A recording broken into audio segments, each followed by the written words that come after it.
ಕರ್ನಾಟಕ ನಾಡಿನ ಜಾನಪದ ವಿದ್ವಾಂಸರು, ಕರ್ನಾಟಕ ಜಾನಪದ ಪರಿಷತ್ತಿನ ಅಧ್ಯಕ್ಷರು ಆಗಿರ್ತಕ್ಕಂಥ ಪ್ರೊಫೆಸರ್ ಇ.ಚಿ. ಬೋರ್ಲಿಂಗ ಸಾಹೇಬರು ಬಂದಿದ್ದಾರೆ. ಸ್ನೇಹಿತರೆ, ಜೋರಾದ ಚಪ್ಪಾಳೆಯೊಂದಿಗೆ ಅವರನ್ನ ಕಾರ್ಯಕ್ರಮಕ್ಕೆ ಸ್ವಾಗತಿಸೋಣ. ಜನಪದ ಕಲಾವಿದರು ಅವರನ್ನು ಬರಮಾಡ್ಕೊಳ್ತಾ ಇದ್ದಾರೆ ಬಾಗಲಿನಲ್ಲಿ.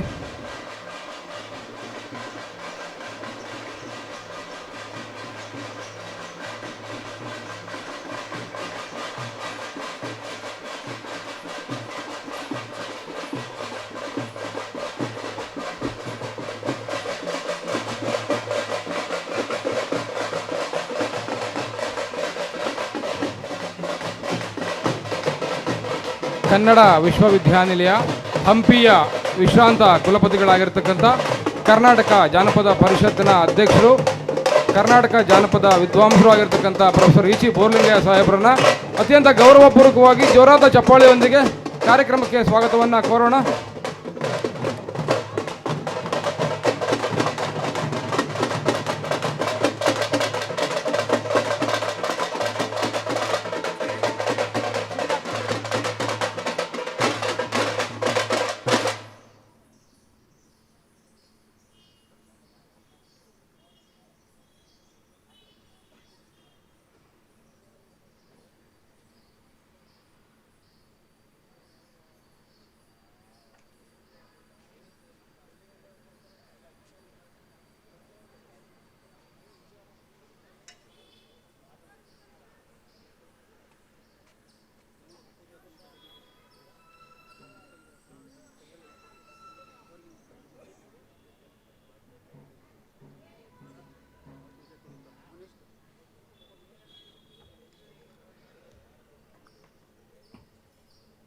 ಜನಪದ ಸಿರಿಯೊಟ್ಟಿಗೆ ಸದಾಕಾಲ ಇರ್ತಾ ನಾವು ಮಾಡ್ತಕ್ಕಂಥ ಕೆಲಸವನ್ನು ಅತಿ ಸೂಕ್ಷ್ಮವಾಗಿ ಗಮನಿಸ್ತಾ ಸೂಕ್ತ ಮಾರ್ಗದರ್ಶನವನ್ನು ಸಮಯಕ್ಕೆ ನೀಡ್ತಾ ಬರ್ತಿರ್ತಕ್ಕಂಥ ನಮ್ಮ ಹಿತೈಷಿಗಳು, ಮಾರ್ಗದರ್ಶಕರು, ನಾಡಿನ ಹಿರಿಯ ಜಾನಪದ ವಿದ್ವಾಂಸರು ಆಗಿರ್ತಕ್ಕಂಥ ಪ್ರೊಫೆಸರ್ ಇ.ಚಿ. ಬೋರ್ಲಿಂಗ ಸಾಹೇಬರಿಗೆ ಪ್ರೀತಿಪೂರ್ವಕವಾದ ಗೌರವಪೂರ್ವಕವಾದ ಸ್ವಾಗತವನ್ನು ಕೋರ್ತಾ ವೇದಿಕೆಯ ಮೇಲೆ ನೋಡೋಣ ನಮ್ಮ ರಾಮನಗರ ಜಿಲ್ಲೆಯ ಮತ್ತೊಂದು ಕಲಾ ಪ್ರಕಾರ ಪೂಜಾ ಕುಣಿತದ ಕಲಾವಿದ ಮುನೇಶ್ ಹಾಗೂ ತಂಡದ ಒಂದು ಕಲಾ ಪ್ರದರ್ಶನವನ್ನು ಜೋರಾದ ಚಪ್ಪಾಳೆಯೊಂದಿಗೆ ಅವರನ್ನು ಸ್ವಾಗತಿಸಬೇಕು ಅಂತ ಕೇಳ್ಕೊಳ್ತೀನಿ.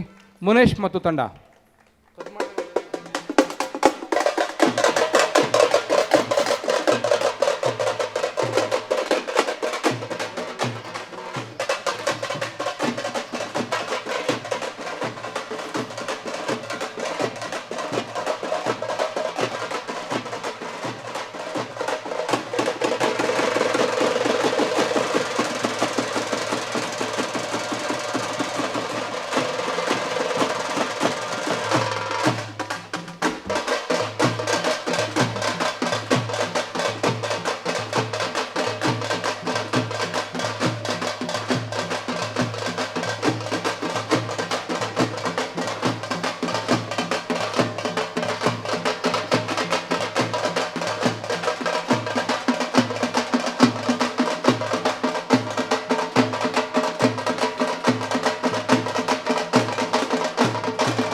ಧನ್ಯವಾದಗಳು ಮುನೇಶ್ ಮತ್ತು ತಂಡಕ್ಕೆ.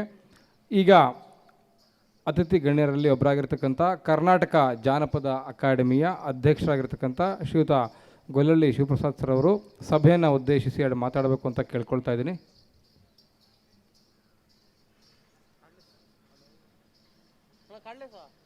ಹಲೋ ಹಲೋ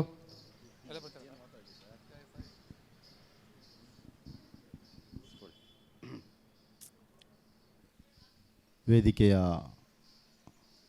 ಸಾನ್ನಿಧ್ಯವನ್ನು ವಹಿಸಿರ್ತಕ್ಕಂಥ ಪರಮ ಪೂಜ್ಯ ಗುರುಮಗಳಿಗೆ ನನ್ನ ಪ್ರಣಾಮಗಳು ಮತ್ತು ವೇದಿಕೆ ಮೇಲಿರ್ತಕ್ಕಂಥ ಎಲ್ಲ ಅತಿಥಿ ಗಣ್ಯರಿಗೆ ನನ್ನ ಪ್ರಣಾಮಗಳು. ವೇದಿಕೆಯ ಮುಂಭಾಗದಲ್ಲಿ ಆಸೀನರಾಗಿರ್ತಕ್ಕಂಥ ಎಲ್ಲ ನನ್ನ ಸಾಂಸ್ಕೃತಿಕ ಬಂಧುಗಳಿಗೂ ಕೂಡ ನನ್ನ ನಮಸ್ಕಾರಗಳನ್ನು ತಿಳಿಸ್ತಿದ್ದೇನೆ. ವಿಶ್ವ ಜಾನಪದ ದಿನಾಚರಣೆಯ ಅಂಗವಾಗಿ ನಮ್ಮ ಇವತ್ತಿಯ ದೇಶೀಯ ಚಾನೆಲ್ ಜನಪದ ಸಿರಿ ಅಂತಕ್ಕಂಥ ಒಂದು ಕನ್ನಡ ಖಾಸಗಿ ಚಾನೆಲ್ನಿಂದ ಅದ್ಭುತವಾದಂಥ ಕಾರ್ಯಕ್ರಮವನ್ನು ಹಮ್ಮಿಕೊಂಡು ಜನಪದದ ಪರಿಚಯವನ್ನು ಮಾಡಿಕೊಳ್ತಾ ನೆನೆಸ್ಕೊಳ್ತಾ ಮತ್ತು ಮುಂದಕ್ಕೆ ಹೋಗೋದ ಹಿಂದಕ್ಕೆ ಬರ್ತಕ್ಕಂಥದ್ದು ಅಂತಕ್ಕಂಥ ಯಕ್ಷಣ ಪ್ರಶ್ನೆಯನ್ನು ನಾವೇ ಹಾಕ್ಕೊಂಡು ಈ ಸಭಾಭವನದಲ್ಲಿ ನಾವು ಕೂತಿದ್ದೇವೆ. ಬಂಧುಗಳೇ, ಒಂದು ದೇಶವನ್ನು ಕಟ್ಟತಕ್ಕಂಥ ಪ್ರಕ್ರಿಯೆಯಲ್ಲಿ ಸಾಹಿತ್ಯ ಮತ್ತು ಸಂಗೀತ ಹಾಗೂ ಕಲೆಗಳು ಬಹಳ ಪ್ರಮುಖವಾದಂಥ ಪಾತ್ರವನ್ನು ತಗೊಳ್ತವೆ ಅಂತಕ್ಕಂಥದ್ದು ಬಹಳ ಪ್ರಮುಖವಾದಂಥ ವಿಚಾರ. ಇವತ್ತಿನ ದಿವಸ ನಾವು ವಿಶ್ವ ಜಾನಪದ ದಿನಾಚರಣೆಯ ಅಂಗವಾಗಿ ಇಲ್ಲೆಲ್ಲ ಬಂದು ಅನೇಕ ಪ್ರಕಾರಗಳನ್ನು ನೋಡ್ತಾ ಇದ್ದೇವೆ. ಈ ಪ್ರಕಾರಗಳಿಗೂ ನಮಗೂ ಅವಿನಾಭಾವ ಸಂಬಂಧ, ಈ ನೆಲಕ್ಕೂ ಈ ಪ್ರಕಾರಗಳಿಗೂ ಅವಿನಾಭಾವ ಸಂಬಂಧ. ಜನಪದ ಅಂತಕ್ಕಂಥದ್ದು ಜೀವಪದ, ಜನಪದ ಅಂತಕ್ಕಂಥದ್ದು ಬದುಕಿನ ಪದ, ಜನಪದಕ್ಕೂ ನಮ್ಮ ಶ್ರಮಕ್ಕೂ ಅವಿನಾಭಾವ ಸಂಬಂಧ. ಹಾಗಾಗಿ ಜನಪದವನ್ನು ಬಿಟ್ಟು ಶ್ರಮವನ್ನಾಗಲಿ, ಶ್ರಮವನ್ನು ಬಿಟ್ಟು ಜನಪದವಾಗಲಿ ಬದುಕಲಿಕ್ಕೆ ಸಾಧ್ಯ ಇಲ್ಲ. ಒಂದೇ ಕಡೆ ವಾಸ ಮಾಡಬೇಕು ಇರ್ತಕ್ಕಂಥದ್ದನ್ನು. ನಮ್ಮ ಪರಂಪರೆಯ ಜನ ಆ ಪಾದದ ಸ್ಪರ್ಶ ಜನಪದವನ್ನು ಉಳಿಸ್ಕೊಂಡು ಬಂದಿದ್ದವರು. ಅದಕ್ಕೇ ಎಲ್ಲೂ ಕೂಡ ಪದವಿಲ್ಲದ ಜಾಗವೇ ಇರಲಿಲ್ಲ. ಮಗು ಹುಟ್ಟುವಾಗ ಪದ ಬದುಕಿತ್ತು. ತಾಯಿ ಉತ್ತುತ್ತು ತಿನ್ನಿಸ್ಬೇಕಾದ್ರೆ ಪದ, ಆಕಾಶ, ಚಂದ್ರನನ್ನು ತೋರಿಸಿ ಮಗುವನ್ನು ಕನ್ವಿನ್ಸ್ ಮಾಡ್ತಾಯಿತ್ತು. ಮಗುಗೆ ತಿಲಕ ಇಡಬೇಕಂದ್ರೆ ಕರಿತಾಯಿತ್ತು ಅಂತ, ಅಲ್ಲಿ ಕೂಡ ಬದುಕಿತ್ತು.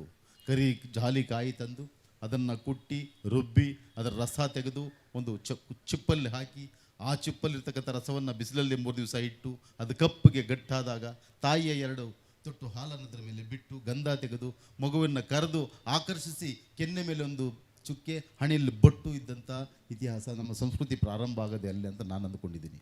ಹಾಗಾಗಿ ಪದವಿಲ್ಲದ ಜಗತ್ತೇ ಇಲ್ಲ. ಹೊಲ ಕೊಯ್ಯುವಾಗ ಪದ, ರಾಗಿ ಬೀಸುವಾಗ ಪದ, ನೆಲ್ಲು ಕುಟ್ಟುವಾಗ ಪದ, ಪದವಿಲ್ಲದ ಪ್ರಪಂಚವೇ ಇಲ್ಲ ಅಂತಕ್ಕಂಥದ್ದು. ಹಾಗಾಗಿ ಇವತ್ತಿನ ಆತಂಕದ ಜೀವನಗಳಲ್ಲಿ ನಾವಿದ್ದೇವೆ. ಸುಮಾರು ರೀತಿಯಂಥ ಕಲೆಗಳು ನಮ್ಮ ಎದುರುಗಡೆ ರಾರಾಜಿಸ್ತಾ ಇದ್ದೇವೆ. ರಿಯಾಲಿಟಿ ಅಲ್ಲದ ಶೋಗಳು ರಿಯಾಲಿಟಿ ಶೋಗಳಾಗಿ ಕರೆಸ್ಕೊಳ್ತಿದ್ದಾವೆ. ಎಷ್ಟು ಭೀಕರವಾದಂಥ ಸನ್ನಿವೇಶದಲ್ಲಿ ನಾವಿದ್ದೀವಿ ಅಂದರೆ, ರಿಯಾಲಿಟಿಯೇ ಇಲ್ಲದ ಶೋಗಳು ರಿಯಾಲಿಟಿ ಶೋಗಳಾಗಿ ನಮ್ಮ ಮುಂದ್ಗಡೆ ಪ್ರಜ್ವಲಿಸ್ತಿದ್ದಾವೆ. ನಾವು ಅದನ್ನು ಒಪ್ಕೊಂಡಿದ್ದೀವಿ. ಸಿನಿಮಾಗಳು ಬೇಕು, ನಮಗೆ ಸಂಸ್ಕೃತಿಗಳು ಉಳ್ಕೋಬೇಕು, ನಾವು ಬದುಕಬೇಕು. ಆದರೆ ಯಾವುದು ಬೇಕು ಅಂತಕ್ಕಂಥ ಸಣ್ಣ ಇಂಗಿತ ಜ್ಞಾನ ಕೂಡ ಇರಬೇಕು. ಅಪ್ಪ ಲೂಸು, ಅಮ್ಮ ಲೂಸು, ತಾತ ಲೂಸು ಅಂತಕ್ಕಂಥದ್ದು ಹಾಡಾಗಿದೆ.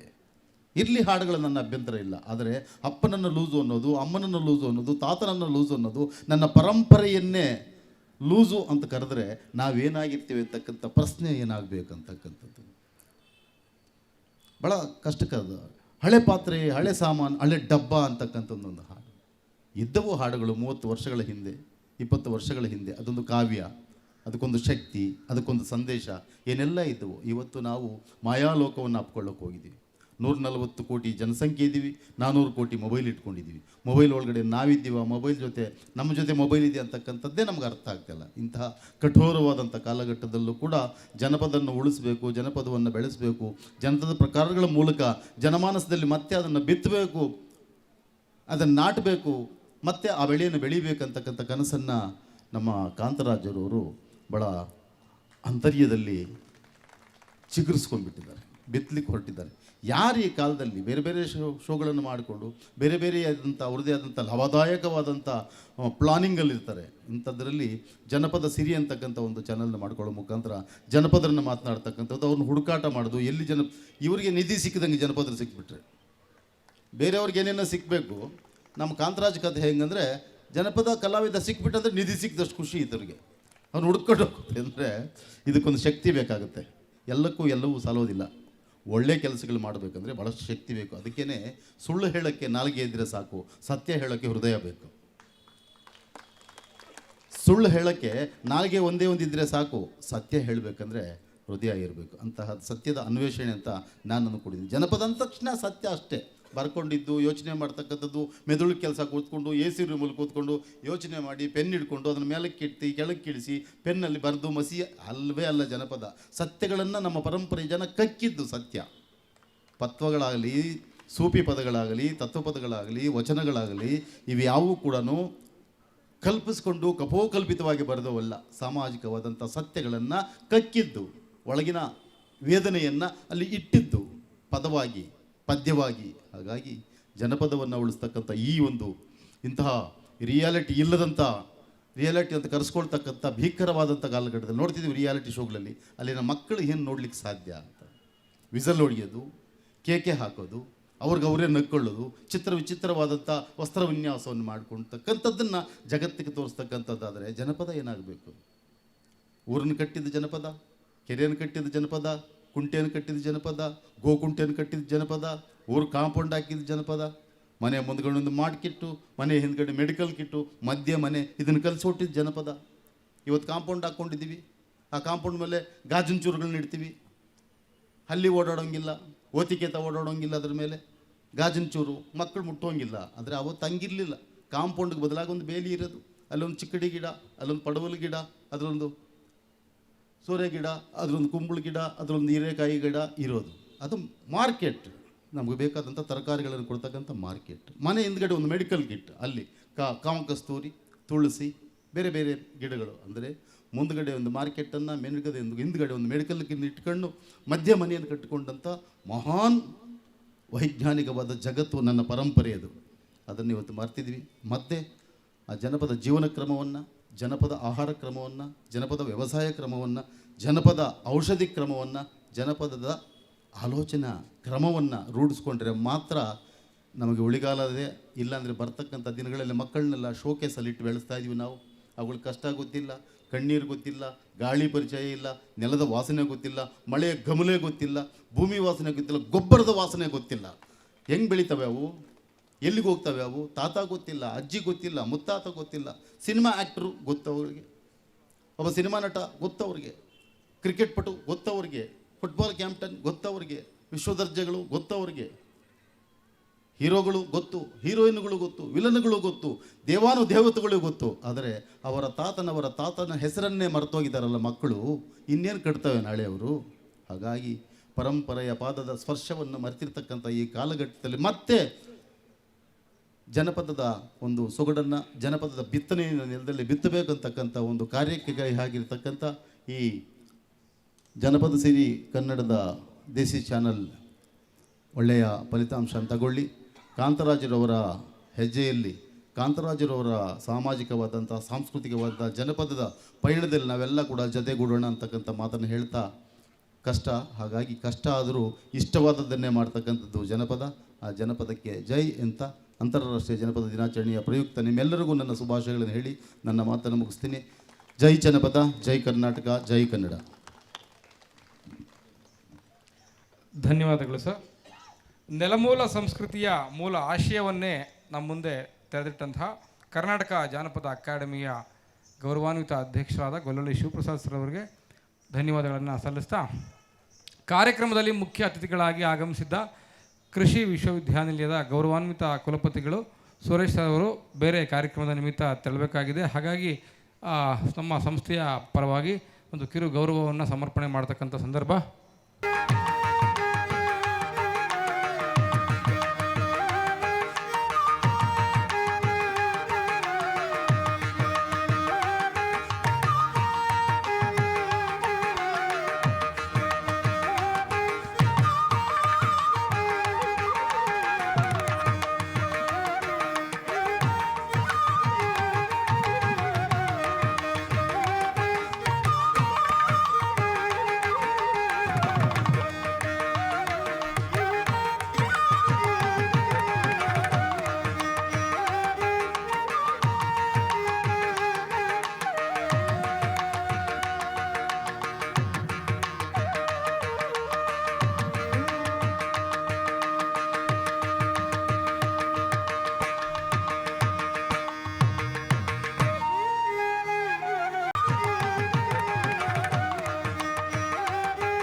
ಮರು ಮಲ್ಲಿ